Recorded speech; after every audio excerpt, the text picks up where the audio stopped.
Hey, deserving listeners, I thought I would answer some of your emails. This first email is from an anonymous listener, and I'll summarize their email.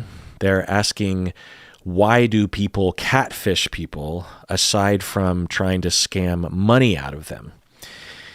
I've recently given this a lot of thought because I've been watching the reality TV show Sister Wives, and I have arrived at there are currently, I think, 19 seasons, and I started watching a few, I don't know, like 6 months ago or something. And so I've been working my way through the seasons, and I got to about season 9 or 10, and this catfish situation. One of the Sister Wives, it's a fundamentalist Mormon family, and one of the wives was being catfished, and they go into detail about the situation, and it looks as though the catfisher was not after any kind of money. That's usually the assumption I think that people make, but yeah, there are a lot of motivations that might seem strange.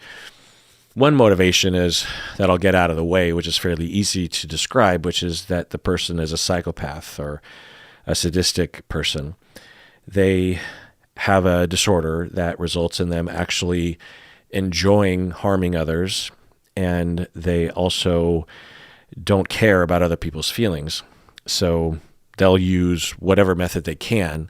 Sometimes they'll have a particular, I don't know if you'd call it like a fetish or a pattern or a habit in terms of the way that they typically will harm others. But unfortunately, those people exist, and they, in all likelihood, use catfishing as one of the ways in which they harm people.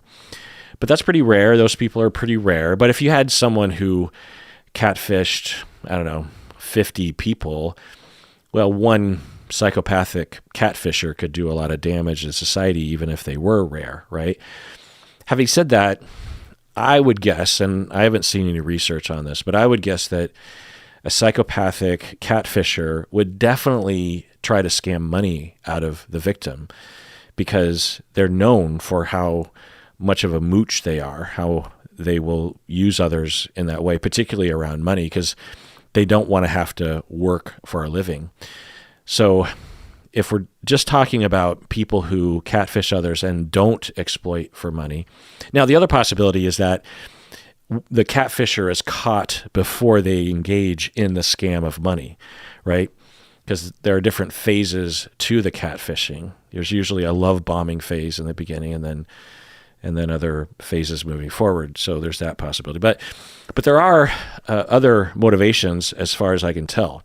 Again, I haven't seen the research, and I haven't treated any of these people, but from my knowledge of other behaviors that are like catfishing, I can say the following, which is that for some people, they're just straight up lonely, and they don't believe that they can use the normal ways of getting friendships, and they probably have some sort of relational trauma growing up that influences them to scam others in this way, to trick others. I'm sure there's a lot of different pathways to this, but from what I can tell, I think some people just don't believe they can have contact with others unless it's through trickery. And it's so easy to do this. And I could imagine someone being lonely and struggling. And I'm not talking about just regular loneliness. I'm talking about mind-crushing loneliness. And they look for various different solutions, and they just happen to find catfishing, meaning that there's probably a lot of people in this category, but only a small number of them latch on to catfishing as a way to do this. And they end up liking it and finding that they get good at it, and then they just repeat it until they get caught, and then they start it all over again. So I think that that's one profile. And I could talk a lot about the clinical aspects of what I would call loneliness, and also the relational traumas that one would go through that could cause someone to be so desperate, because it also recreates the original problem, which is very common for us to do defensively and unconsciously, in that they are looking for closeness, but they know fully well that the person that they're quote unquote close to is not actually close to them, but they're close to a persona, right? Sometimes it's someone even of a different gender that they're close to, right? If it's a woman posing as a man who is posing as a person who's falling in love with someone over Instagram, the catfisher fully understands that the person is falling in love with a persona. They're not falling in love with them. Okay, so that's one motivation. Another motivation is the desire to get revenge. We can, through projective identification and through displacement, through transference, transfer our past relationships onto other people. If someone exploited a child and got away with it, and it was chronic, and the child did not receive nearly enough compassion or help or therapy, that child could, a small percentage of them, could grow up to have a desire to establish power through the method that they learned how to establish power, which is to exploit someone else. And they might engage in a lot of different exploitation of others, including catfishing. They might land on catfishing and again get good at it and then just repeat it. Another motivation is what is called passive-aggressive personality disorder. It's not included in DSM anymore, but it is a thing, and I have a whole deep dive on it. But in a nutshell, these individuals were abused growing up, and specifically they were abused when they expressed any kind of anger. And the child learns to survive, they have to suppress and ignore and neurologically eradicate their anger, even though they have a lot to be angry about. So they submerge it to the point where, as an adult, they are, to some extent, physically unable to identify with and express their anger. And anger is a very important emotion to feel and to know about, because it's not just like road rage or something. Anger is a pretty broad emotion that occurs in us when injustice is happening. And a lot of times we notice injustice when injustice is actually happening and we need to do something about it. And the way we feel motivated to do something is through our anger. And it can be little things like, I don't know, you keep paying for dinner with your friend and your friend never pays. That could make you feel not extremely angry, but a little angry. And then you are motivated to do something about it and advocate for yourself, be assertive. To be assertive, you have to be in touch with at least the beginning phases of your anger.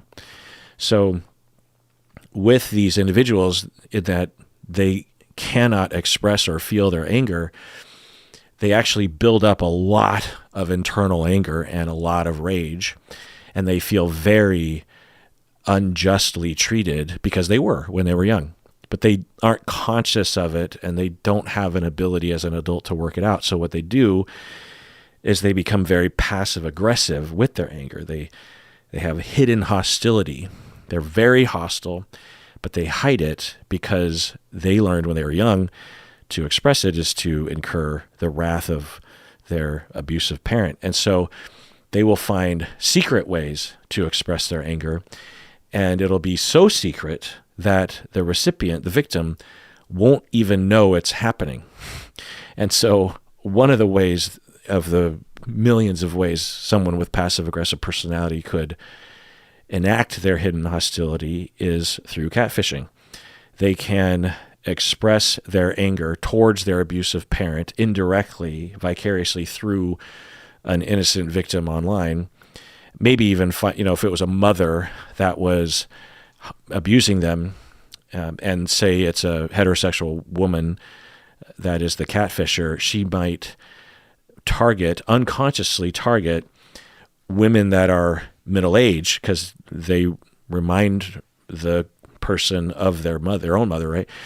And in order to do that, they think it'll be more effective if they pose as a good-looking man, and they proceed to harm these individuals by tricking them and using them, manipulating them, all the while they're feeling like they're actually getting back at their own mom, when in fact they're not. And this might sound bizarre, because it kind of is, but I've seen it, I've treated it. This is something that I've been quite close to.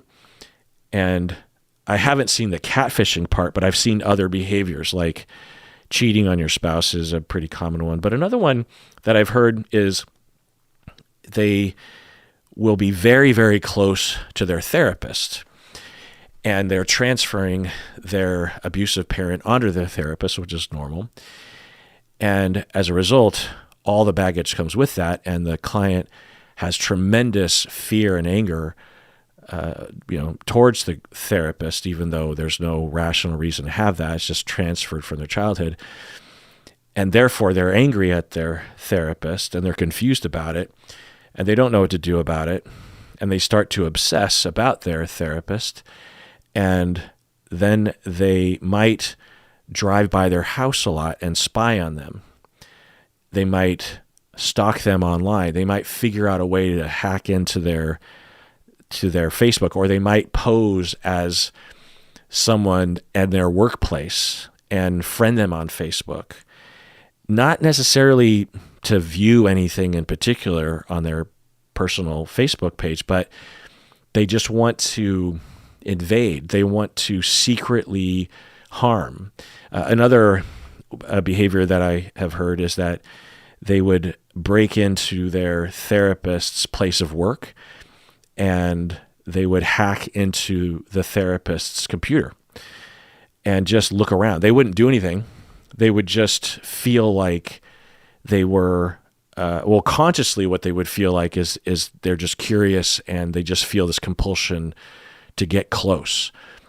But zooming out a little bit, after some analysis, it was collaboratively established that the client was doing it out of hostility. They were trying to invade, trying to gain power over their therapist. But the therapist never found out that she was breaking into the office, because she was that good and she was that concerned about, she didn't want to get caught, but she did want to invade, and it felt powerful to her. She felt like she could harm the therapist if she wanted to, but she wasn't going to, right? She just wanted that option, that power, that feeling of being the one who is in agency, and that is indicative of passive-aggressive personality disorder.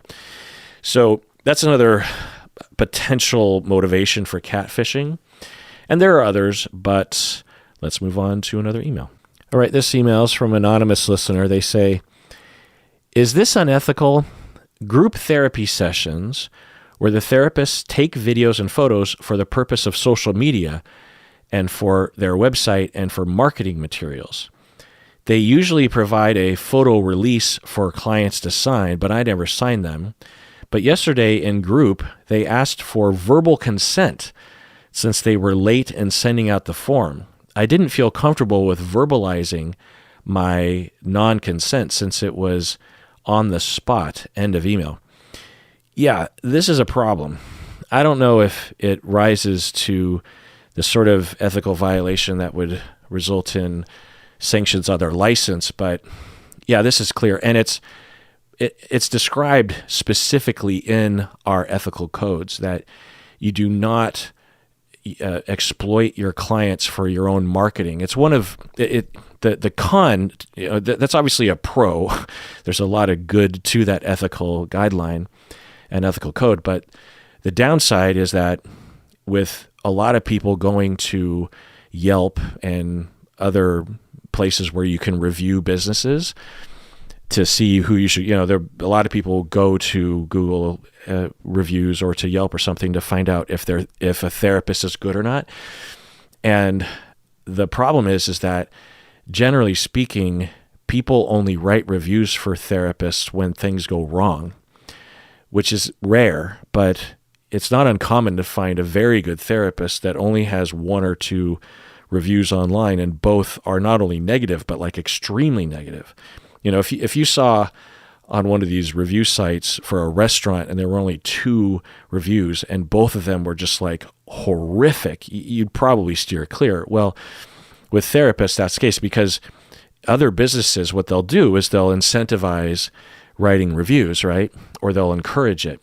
But it's a conflict of interest, right? Because we could use our powers of influence over a client to motivate them to do something they wouldn't have done normally.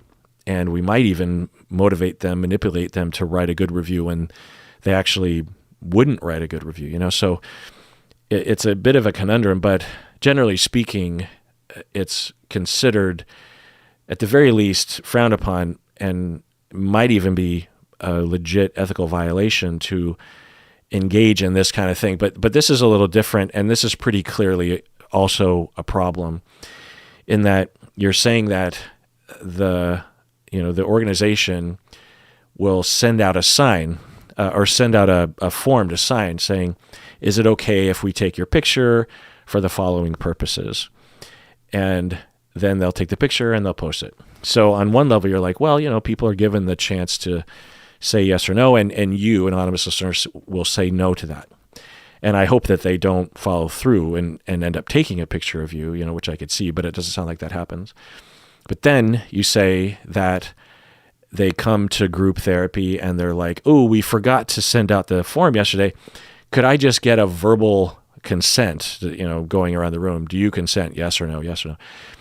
And since you're on the spot, you're now being, if everyone else is saying yes and you're the only one saying no, then it would be embarrassing and could even affect therapy, right? Group therapy depends on group cohesion and has a lot of dynamics between group members. And if you were to say no, it could compromise your treatment. Plus, it's just impolite to put people in a position like that, right? And so, yeah, that's a massive problem. Consent has to be gathered in a very specific way, in a way that us clinicians can be assured that the client is not being forced or influenced or coerced into providing consent. Like if I were to ask a client, hey, do you consent? Let's say it's a teenager. I say, hey, do you consent that I talk to your parents? And the teenager says, no, I don't want you to talk to your parents. And I say, well, if you don't let me talk to the parents, then I might not be able, let's say the teenager really likes working with me or something. And I say, I might not be able to work with you any longer if you don't sign this consent form. And let's say that's a lie. Okay. Well, that's not really getting consent, right? That's coerced consent. And everyone understands, especially people that work in psychology, that when you put someone on the spot in a group setting, you can't guarantee that by them verbally saying, yes, I give consent, that they actually are consenting. And also, just so there's that. But it's also potentially a problem, even if you do get consent from clients, to take a picture of them and put their picture. So this is another layer of consent and doing things, because it's self-interested that the group is doing this. They're doing it not for the clients, but for themselves, which isn't always a bad thing. It's not automatically a bad thing, but there's no, unless they can somehow justify this behavior, this policy or this sort of the thing they're doing, posting the pictures, and unless they can say that there is a very firmly established benefit to the client, then, which in all likelihood it wouldn't be able to do, then this is all risk. So the risks are, even if the clients say, yeah, it's fine, what if there's a negative effect that happens to the clients that they didn't foresee? And you knew as the clinician could happen. Did you inform the clients of that? The other thing is, some people, even though they're consenting, you as a clinician would say, I'm still not going to go along with this because I don't want to take, even though they're saying they're okay with it, I still, like, I'll say this for myself. I've throughout my career, 30 years, there have been many instances where I absolutely could have got consent from people to do something like this, but I never did it because I didn't want to take the risk of harming a client where they could feel exposed or embarrassed or, I don't know, exploited by me, used by me in some way, So just the act that they're doing it at all is a little questionable. But in my guess is that if a complaint was made to the licensing board, that they wouldn't have a problem with the initial bit there,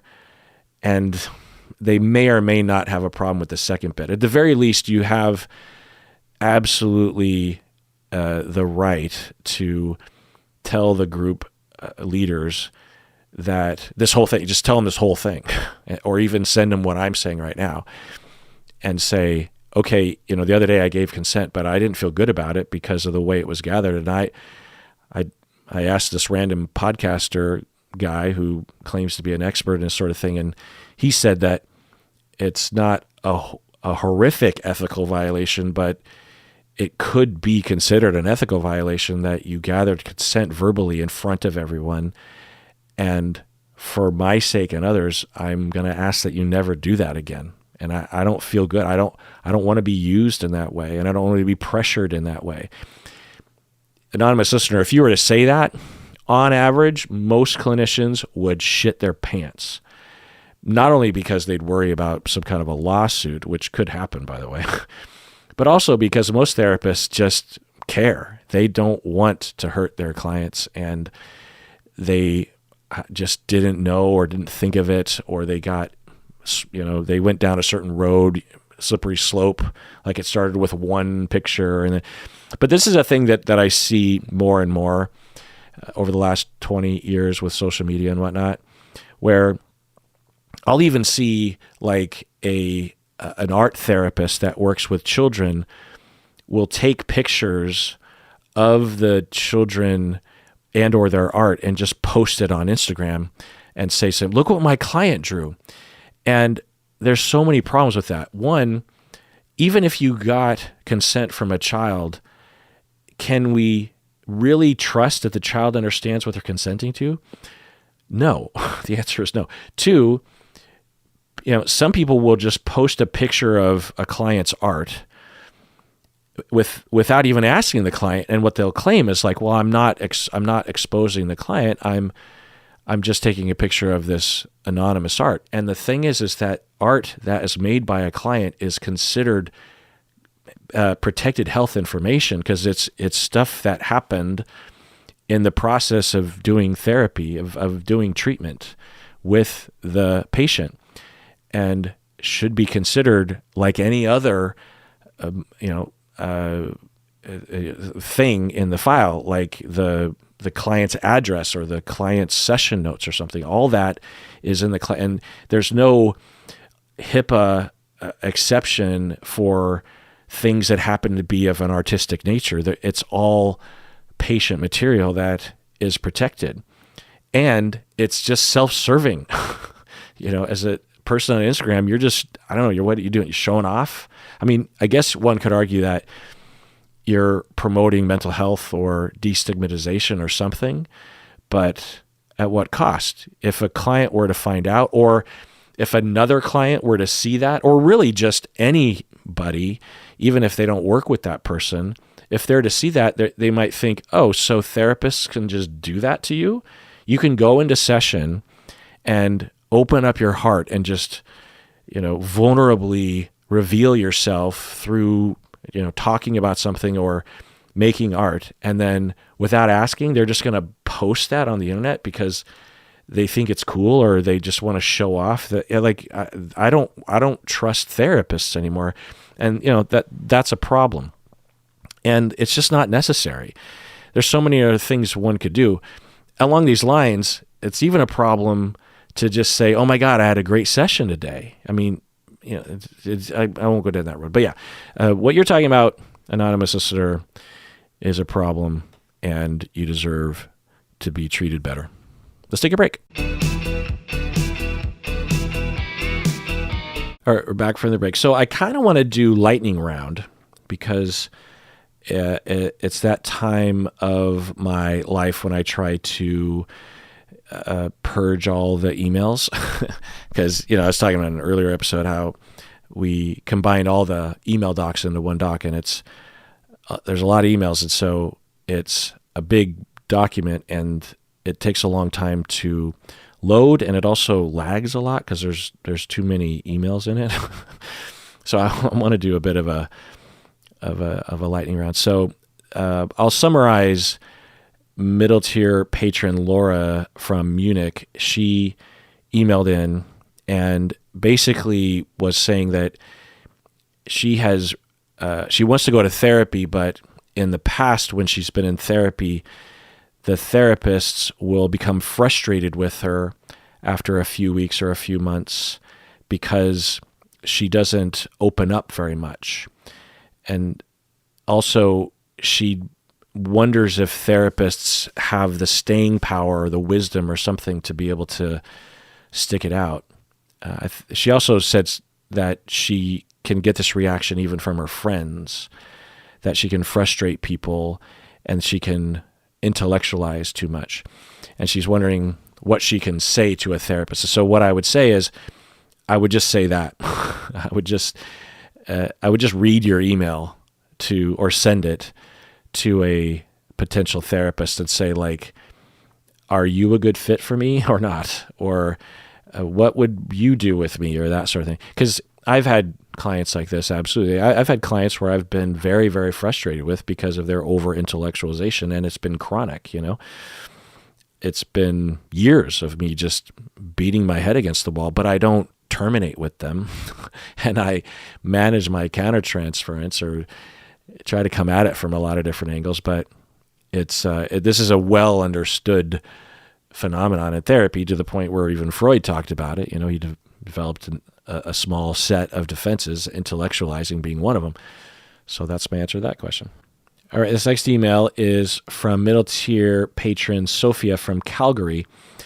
She wrote in, and I'll summarize this one as well, that there are a lot of worries about assisted dying in mental health, in that, and I've talked about this before, that in, I think, Canada it was, that they are passing laws to make it legal to have physician-assisted suicide or physician-assisted death with dignity. There's a lot of different terms for it.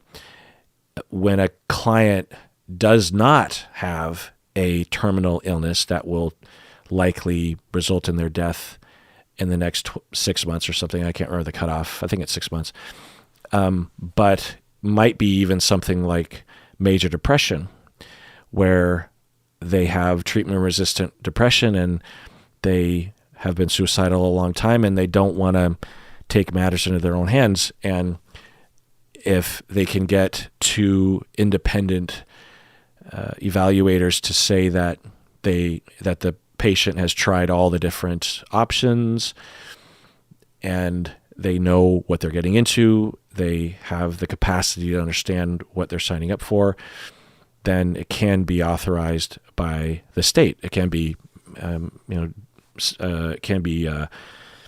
supported or allowed by the government.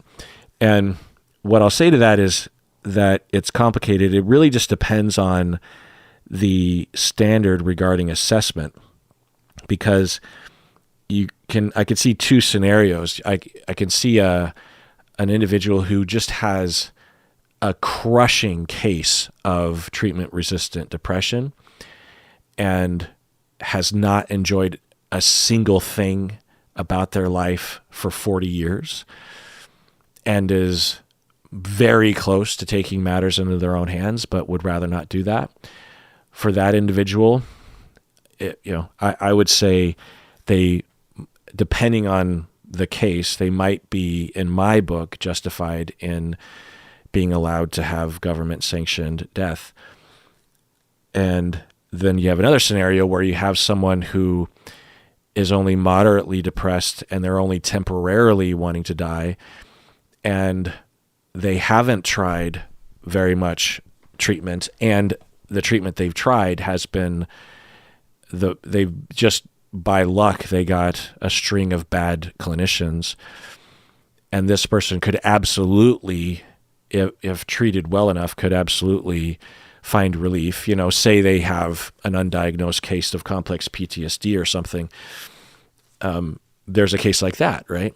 And in those cases, I personally, because everyone has a different gauge of this, I think that person should be given other opportunities to exhaust before they are authorized to take matters or to ask for death with dignity.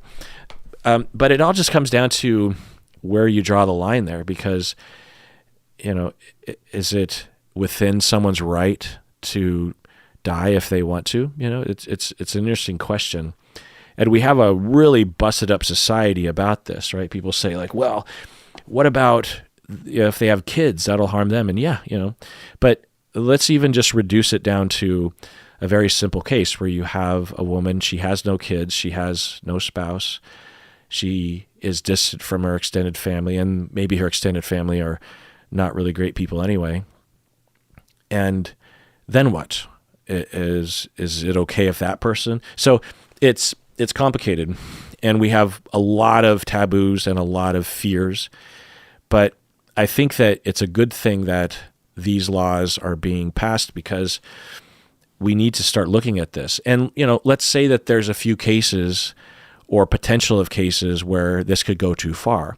Well, the nature of our field, psychology and science in general, is that we're constantly revisiting and researching and adjusting. So if the law goes too far, then we will identify it as such, and we'll either operate more, strictly, we'll have more stringent rules because we're the ones that are doing the evaluation in the first place, and or we'll advocate for the laws to be changed. But we do have a problem in our society, as evidenced by my mentor, Paul, having to leave the continent in order to have physician-assisted suicide for Alzheimer's. This is the kind of thing that these kinds of laws would allow people in North America to do in their own homes with their people. They wouldn't have to travel to a specific country in Europe, right? They could do, just think about all the people who can't afford to do what Paul did. So something's got to be done. And the other thing is this doesn't end the death necessarily, or this doesn't begin the death, meaning that when you pass these laws, it's not like all of a sudden a bunch of people are going to be dying. In all likelihood, it just means that instead of people taking matters in their own hands, they will be doing things in a much more humane way. So that's the general answer I have to this. But like I said, proof's in the pudding. We'll just have to see. And I don't know all the different laws and discussions that are happening. So that's just my general response. And coincidentally, the next email has to do with the same thing. Anonymous YouTube member, she writes in, I was wondering what your thoughts are on assisted suicide for people with borderline personality disorder. I have come across an influx of young adults saying that they have no hope with their borderline and that they will never get better, and that their therapist agreed that that was the case, and that they will seek or are seeking the assisted suicide route. Any thoughts on this? How would borderline look for someone in this scenario? Do you think that there are solutions that people can, or do you think they're hopeless, essentially is what they're asking? End of email. Yeah, well, that's an interesting one. What do I think about that? I haven't thought about that. I would not have thought that was authorized. Is that authorized in some jurisdictions? I'm not up to date on this kind of stuff. But regardless, well, the same threshold applies. To say, when you say it out loud, it sounds absurd, right? Well, so someone can get authorized for physician-assisted suicide because of borderline? That doesn't make any sense, right? But it's case by case. Again, if someone had treatment-resistant borderline personality disorder, they had tried and nothing was working, within reason, they have exhausted all routes. They've been with people like myself who know how to treat this sort of thing, which isn't extremely common, but they're out there. And it didn't end the suffering.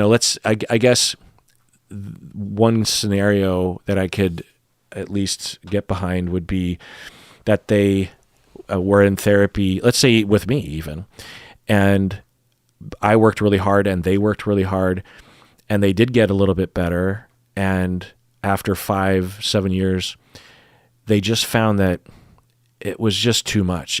The triggers and the abandonment and the self-doubt and the self-hatred, it was mitigated by their hard work in therapy, but it was still just crushing. And, let's say they're 55 years old, 65 years old or something, and they're just like, I don't have enough years on this planet to account for this. And every day I'm suffering, every single day. And, how would I feel if they were to ask for my endorsement? I don't know. As I walk myself through it, yeah, that'd be tough. That'd be tough, because I've worked enough with people with severe borderline personality disorder who can absolutely eke out meaning and happiness and relationships of a sort. Yeah. I don't know. I'm not in that position, so I guess I don't know. And now I'm trying to figure out why it was that I was okay with severe treatment-resistant depression. I guess it's because I've seen a lot of people with classic depression who don't respond to treatments, whether it's psychotherapy or medications or lifestyle or anything, and their life is pretty miserable. And I've worked with clients like that, and I've heard, obviously I've read a lot of research on clients like this, and it's well understood that for some people, it's just really hard to see any improvement, regardless of what they do. And I think that there's that. I think with borderline, there's always hope. Anyway, let's take a break. All right, we're back from the break. Anonymous listener wrote in, and I'll summarize the email, and I'll say that they say that as a child, they went through a medical treatment that was necessary, but it involved them having to feel violated sexually. They had problems with their bladder. And so they, as a young child, age 2 to 10, she said, she had a number of procedures. And she says that she has symptoms as an adult of a sexual abuse survivor. And she was wondering if there's any research or if there's anything I could say about that. And what I'll say is, yeah, there's research on this, and there's a lot I could say about it, which is that's a thing, yeah. Even if you were older, it could still be a thing, but particularly when you're young, because you can be told, hey, you need this, or that pain that you have when you're urinating, it can be fixed, but it's going to require a lot of these procedures. Kids just don't have the capacity typically to understand the bigger picture, and they don't have the ability to self-soothe. I mean, just think for yourself when you have procedures, how much, at least, if you're anything like me, I have to engage in a lot of executive control to convince myself to move forward with it, I need this, or I'm in good hands, or everything will be okay, and statistics show that it's not going to kill you, just all the things that kids can't do that. And so they're just, in the pure sense, they're just so terrified. And there's this added element that the parents are the ones driving them to the appointments. So they're being betrayed by all levels. And it's horrible. And I know a lot of physicians and parents will do everything they can to account for that, but it can only go so far. Maybe there'd be a way where you could wait until the kids fall asleep and then you and then you administer the propofol or something, and then you do it, and then they wake up back in their bed, they're none the wiser. I don't know. I don't know. But I had a client who had this kind of trauma, and it was the only trauma that the kid had, and the kid had, as a young adult, just had so many symptoms. He had so many symptoms that were easily tied to, or traced back to, the invasive medical procedures that he went through as a young child. It's horrible, and it's I don't know what the answer is. All right, this next email is from annual long-term middle-tier patron Alex from Portland. He writes, "The other day, I pulled out in front of a large pickup truck, and he got angry, and he flipped out.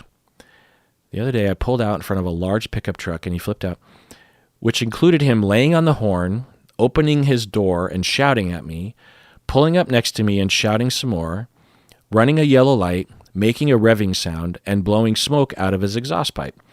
I'm wondering what might make someone react in this way. I found it odd that he would, because his car was twice the size of mine. Couldn't he just be happy with that? I'm sure I'm not the only one who would have this kind of experience, so maybe others would also be interested. Thanks." End of email. Yeah, well, first off, Alex, I'm sorry that happened. It can be terrifying, and it's something that I think a lot of us need a lot of therapy for and a lot of care around. I'll tell you, for myself, I have a compounding trauma and sensitivity and anger about this kind of thing. And I'll feel the rage in me when I see people do this on the road, or if someone's doing this to me.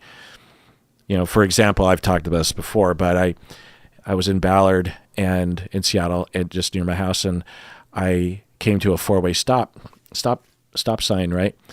And I thought I was first, but another car thought that they were first.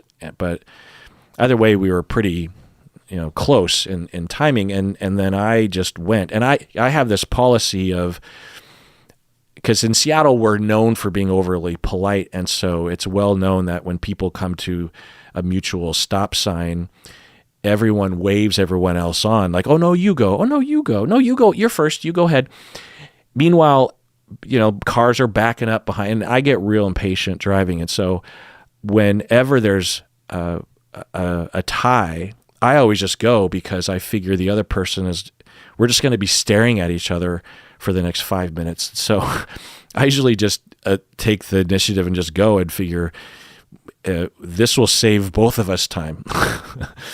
And I don't do it in a dickish way, and I certainly don't do it if I'm not the first one at the stop sign. But anyway, so I went, and again, well, not again. I just find it funny when people do that, when they're like, "and again," and you're thinking, this isn't again, this is the first time. For me, first time that I'll say this is that there wasn't anything and there was no danger, right? We're both stopped at a stop sign, and I understand if people get emotional on the highway. If you're going 65 miles an hour and someone cuts you off, or they don't signal, or they drift into your lane or something, that justifies an emotional reaction, because death or serious bodily harm is absolutely possible in a situation like that. Whereas at a stop sign, when you're going like 3 miles an hour through the intersection, there's nothing at stake other than just like a couple seconds of your time, right? Anyway, so I went first and didn't think anything of it. I went forward, and then there was a red light, and I stopped behind some other cars. And unbeknownst to me, the car that had arrived at the intersection at the similar time, she pulled up behind me, jumped out of the car, and was, banging and pounding on my window.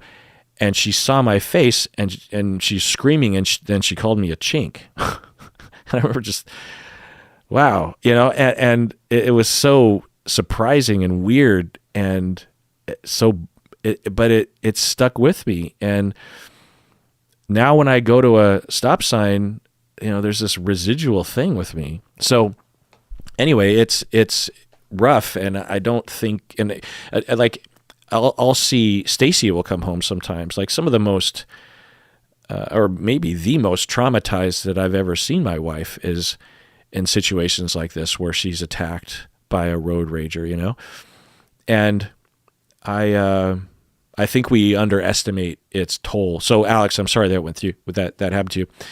Now you're asking, why would someone do this? Well, I don't know. This individual could just have massive problems, but it's common enough that I can say that it's within normal limits for someone. Maybe not the full Monty regarding the exhaust pipe stuff and revving their engine and stuff, but having an overreactive rage on the road is common enough for me to say that there's some normal psychology or some within normal limits psychology at play here. The thing that it's hard to know exactly, but there's a lot of people walking around with a lot of anger, and there's also a lot of people walking around with a lot of fear. And sometimes when we get afraid, we get angry. And when we're behind the wheel and we're in the car, it feels more anonymous, right?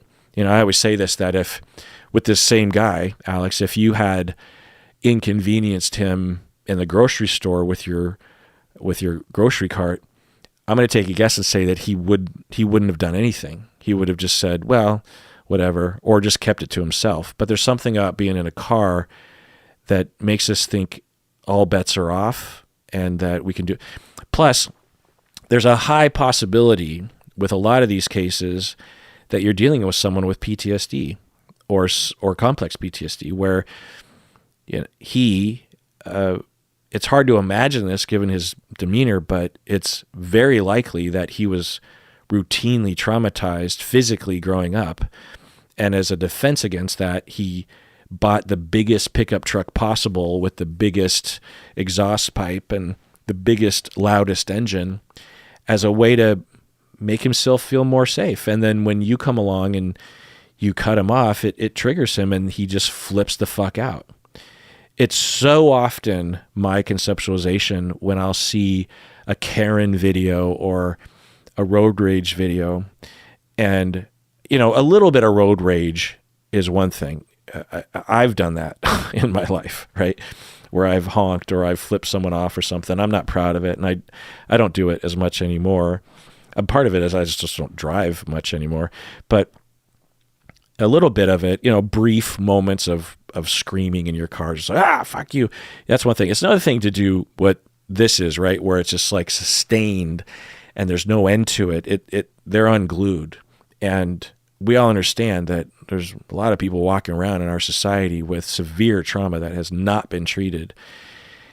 And the toughest people on the planet, the people who look the toughest and act the toughest, on the inside, they feel the weakest. That's a well understood fact. So there's a high probability that this guy is just a walking open nerve of trauma. It doesn't justify it. It doesn't make it okay. He's still a fucking asshole and probably broke several laws, maybe even, he's a felon. He could be charged with felonies at this point, putting people's lives in danger.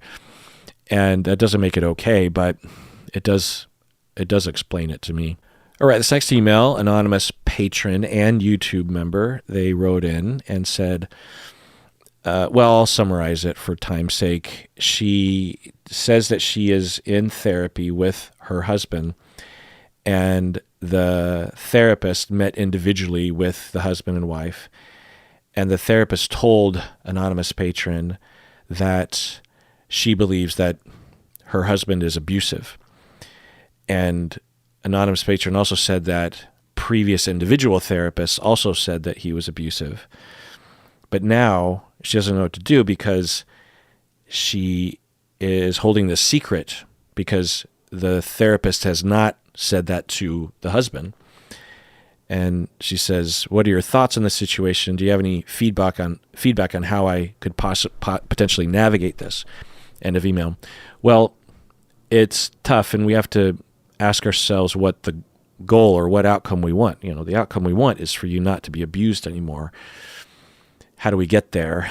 And I am encouraged that your therapist has made that call and told you. I mean, it could be phase 1 is to talk with you, and then phase 2 would be to start introducing that idea to him, or to move him towards getting his own therapy or something. At the very least, you deserve validation from your therapist. And it sounds like a number of your therapists have validated. So that's step 1, is that you're allowed to know that you're being mistreated. But it's tough because it all depends on him. It depends on what he would say or do if it was brought up. I'll tell you, as a couple therapists myself, I've told people in session while their spouse was there that they're abusive. Sometimes I'll use the word abusive if I believe that I have enough rapport and relationship with them. But other times I won't use the word abusive. I'll use other words like intimidating or something, which I also will only say if I think that the relationship can handle it. And if I don't think that the relationship can handle anything along those lines, then I will work on the relationship, or I will work on referring the client to a different scenario where each of them is seeing a different therapist, and that I would have some control over that next therapist that they saw, or at least I would talk with that next therapist that saw them. The other pathway is for you to get out of the relationship, or at least get yourself to safety and to reevaluate the relationship. That's a short-term thing that, if you're being abused, should be contemplated. And maybe your couple therapist is having those conversations with you, or this is the first phase of that, So yeah, that's my answer to that.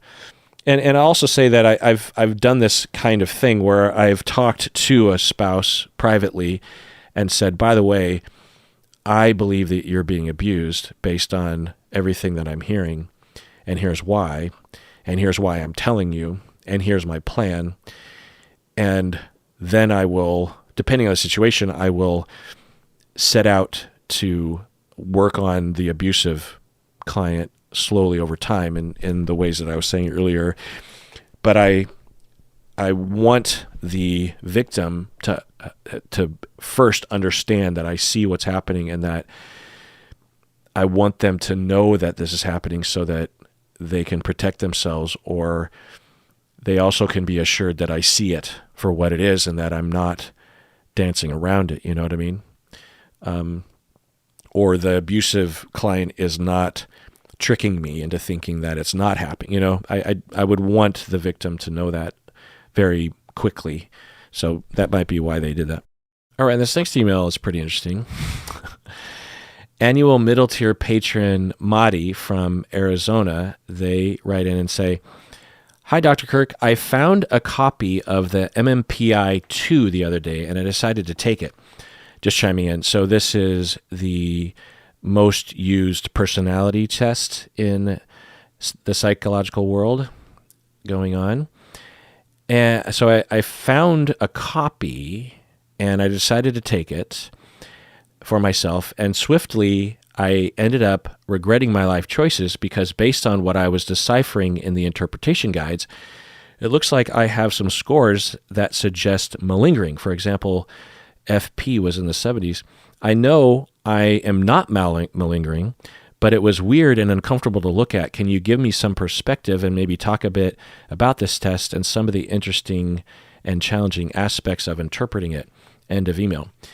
Well, from the sound of it, Madi from Arizona, I'm pretty sure you're not a clinician, right? So there's that. But even if you were, you can't take your own MMPI and interpret it yourself. That's just not a possible thing. It wouldn't work for a lot of reasons. One, obviously we're biased about ourselves, and there's that. Two, the MMPI is not a one-shot assessment, meaning that no psychologist will administer the MMPI only and make conclusions. You have to, couch the MMPI results within a lot of interviews and other measures to even begin to interpret it. And even then, you only do so tentatively if, let's say that I would do this kind of work, administered MMPI-2 and maybe a couple other personality measures that are shorter.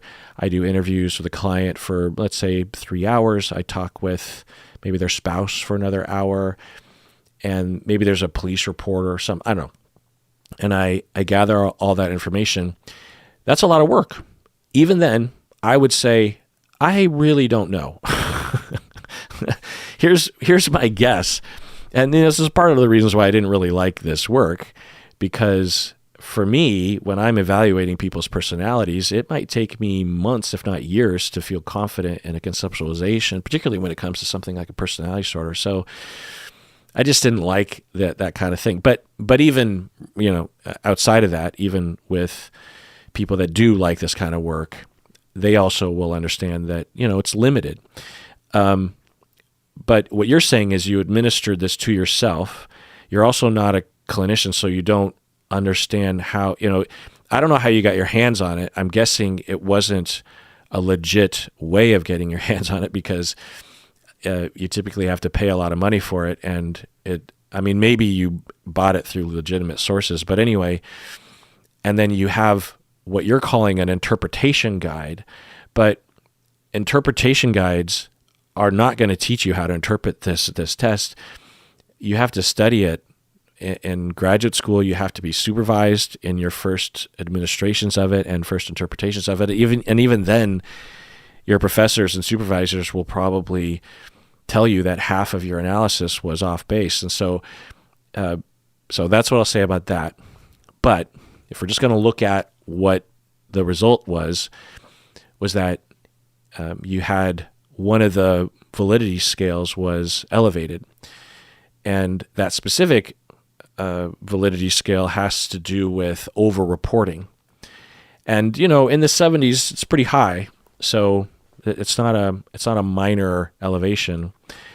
And essentially what that what that could mean, but I wouldn't tell yourself this, because you're just taking a test that you found and interpreting yourself as a non-clinician. So, but if I had a client, or if I had someone that I was assessing that showed a high result there, typically what it means is that the individual is trying to portray themselves as suffering with more mental health symptoms than they actually are. And there are certain questions in the MMPI-2 that have been found or are specifically there to assess for this kind of thing. But it doesn't mean that the individual is actually malingering, is faking things. It just means that there's a possibility of that. That's why there's follow-up interviews and context, right? So for yourself, if you're just taking this for yourself and interpreting it for yourself, you're not trying to manipulate yourself, right? Well, I guess that would be the question, was there a motivation as you were taking the MMPI-2? Were you trying to say something? Were you trying to show yourself that you had a lot of symptoms? Or do you frame things in your life that are more exaggeratory or something? Maybe as a defense to get people to pay attention to you or something. That would be one line of examination. It doesn't indicate that, but that would be one of the things that I would wonder about, that I would look into more, and it would mean a lot.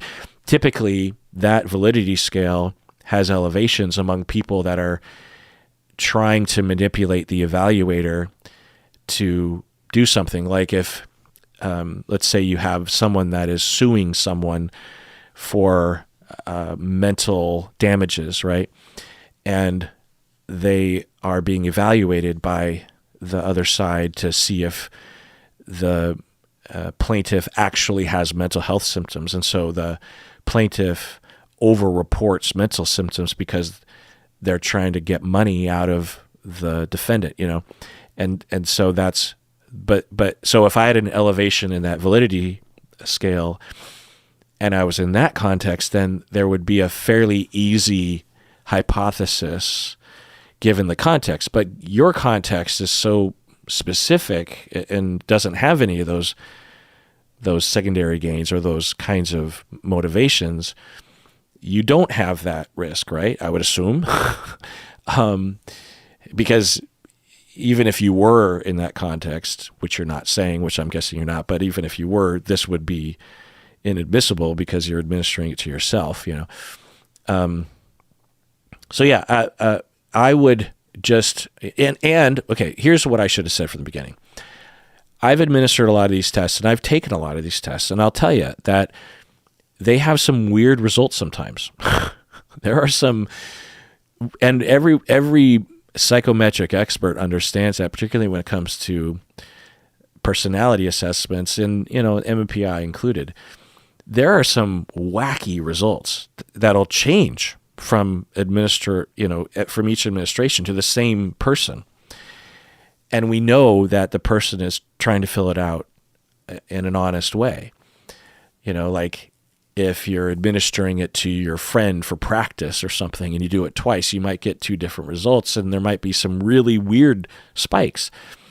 And, it's just, you're just filling out a bunch of questions. The MPI-2 can take a couple hours to fill out. It's boring as shit. The questions are weird.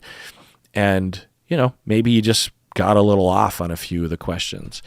Or the research that informs the interpretation just doesn't include you. It's the way the MPI works is that you have all these answers, and those answers are statistically associated with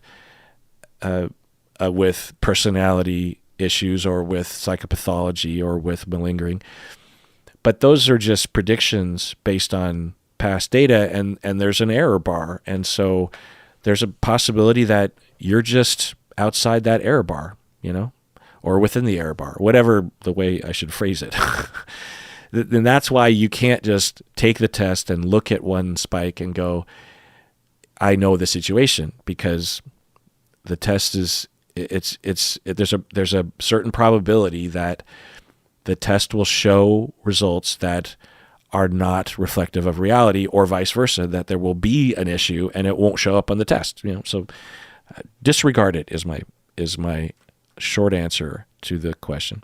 Okay, lightning round. So this email is from anonymous annual middle tier patron. She wants to ask about procrastination. I'll summarize her email. She mentions that I have talked about responsibility-related trauma, and she says she's struggled with it for a long time, and she says it's hard to address in therapy, partly because she hasn't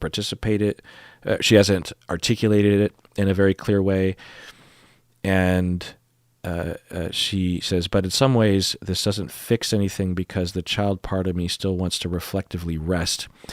So, yeah, I don't know what you're referring to specifically, but typically when I'm talking about responsibility-related trauma, it has to do with when you're a child and you are taking on or been given responsibilities like doing your homework or doing a chore or going to bed on time or keeping track of your backpack or whatever, and things go very badly for you because of abuse or just bad parenting in some way, or bullying or something at school, humiliation or something. And this can result in people having relational traumas related to responsibility. And this is something that doesn't usually get talked about. And a lot of people are walking around with symptoms such as procrastination because of this. Procrastination has a lot of genocide, has a lot of causes, but this can be one of them. And you're wanting me to just talk about it because you didn't really ask a specific question. And you said that you have a hard time articulating it to your therapist. I would just try to do your best, and I'd come at it from a lot of different angles, And also, there's a possibility that I could see someone in your position not wanting to talk about it with your therapist because you might feel like that'll mean you'll have to overcome your procrastination, or you'll have to face your lack of responsibility or something. And a good therapist would never do that to you. So I would look into that. That could be a transference, right? Like you don't want to bring it up because you don't want to get caught by your therapist as a procrastinator or as an irresponsible person or something. And good therapists would never do that to you. They would absolutely handle it well. So that's one thing I'll say. But the other thing is I guess there's kind of a feedback loop in that in order to address it, you have to be responsible, right? You have to stand on your own 2 feet and say, I have this problem with procrastination, and I think it has to do with my humiliation trauma or my responsibility trauma. And in order to do that, you have to be at least a little bit at peace with your level of responsibility. You know what I mean? So, I think it requires a lot. It can require years and years of therapy, and it can be hard, but there's so much fruit to that. Feeling better about your healing, getting things done, not having barriers to getting things done. Also, I don't know how old you are or where you're at in life, but you're at risk of being an underfunctioner to an overfunctioner or to a codependent person. And once that begins, it can become entrenched, your underfunctioning or your difficulty with responsibility. So the sooner the better. All right. Well, that was kind of fun to do kind of a lightning round, not like super lightning, but lightning-ish round. And everyone out there, please take care of yourself because you deserve it. You really, really do.